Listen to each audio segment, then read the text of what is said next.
রাজাকারের বংশবিস্তার যদি আমরা দেখি, বাংলাদেশের রাজনীতিতে এমন কিছু নানান নাম আছে যাদের উপস্থিতি আর অনুপস্থিতি দুই দেশের মানুষকে গভীরভাবে নাড়া দেয়। তাদের মধ্যে অন্যতম হলেন বাংলাদেশের প্রথম মহিলা প্রধানমন্ত্রী বেগম খালেদা জিয়া। আজকের এই ভিডিওতে আমরা জানবো তার জীবনের সংক্ষিপ্ত ইতিহাস, অতীত, বর্তমান রাজনৈতিক প্রভাব, তার চলমান শারীরিক অবস্থা এবং বিএনপির ভারপ্রাপ্ত চেয়ারম্যান তারেক রহমানের দেশে ফেরাকে ঘিরে বিতর্ক ও বাস্তবতা। চলুন ভিডিও শুরু করি।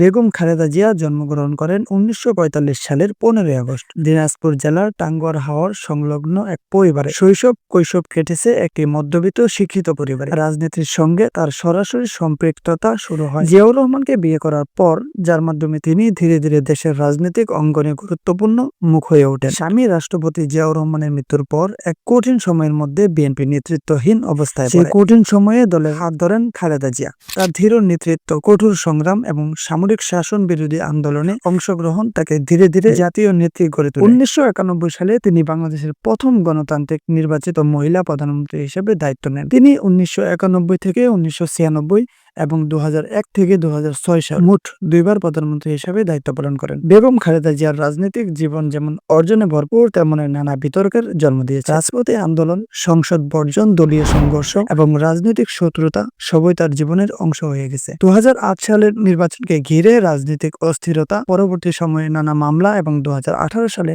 কারাবাস তার রাজনৈতিক ক্যারিয়ারে বড় ধাক্কা দেয়। তারপর থেকেই তার রাজনৈতিক ভূমিকা কার্যরত সীমিত হয়ে পড়ে।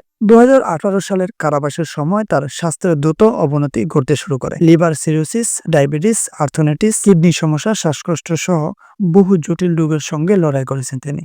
এরপর সরকার মানবিক বিবেচনায় তার সাজা স্থগিত করে তাকে হাসপাতালে ও বাসায় চিকিৎসার সুযোগ দেয়। কিন্তু বয়স ও রোগের কারণে তার শারীরিক অবস্থা দিন দিন আরো দুর্বল হয়ে পড়ে। চিকিৎসকরা বারবার বলেছেন উন্নত চিকিৎসার প্রয়োজন, যদিও আইনি জটিলতার কারণে বিদেশে যাওয়ার সুযোগ পায়নি। বর্তমানে খালেদা জিয়ার অবস্থা অত্যন্ত নাজুক। চিকিৎসকরা জানিয়ে দিয়েছেন তার লিভারের অবস্থা গুরুতর।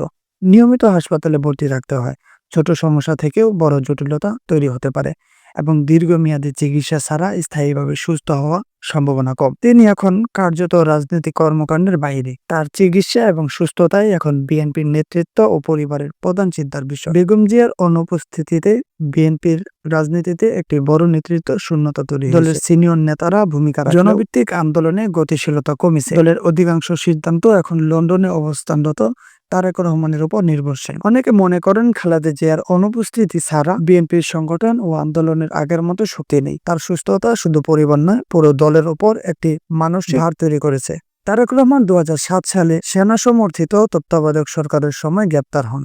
দীর্ঘ কারাবাস ও অসুস্থতার পর তিনি লন্ডনে চিকিৎসা নিতে যান। এরপর থেকে আজ পর্যন্ত তিনি সেখানে অবস্থান করেছেন। দলের ভারপ্রাপ্ত চেয়ারম্যান হিসেবে তিনি দলের পুনর্গঠন, বিদেশে লবিং, নেতাকর্মীদের মনোবল ধরে রাখা এবং বড় রাজনৈতিক কৌশল নির্ধারণে ভূমিকা রেখেছেন। কিন্তু সবচেয়ে বড় প্রশ্ন হলো তিনি কি দেশে ফিরবেন বা কবে ফিরবেন? একদিকে দীর্ঘদিন অসুস্থ খালেদা জিয়া, অন্যদিকে আইনি জটিলতায় দেশে ফিরতে না পারা তারেক রহমান।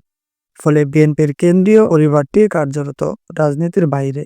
এটি শুধু একটি দলের জন্য নয়, বাংলাদেশের সামরিক রাজনীতির জন্য একটি বড় পরিবর্তন। বিগত 3 দশকে যাদের নেতৃত্ব রাজনীতি পরিচালিত হয়েছে, তাদের অনুপস্থিতিতে নতুন রাজনৈতিক বাস্তবতা গঠিত হচ্ছে।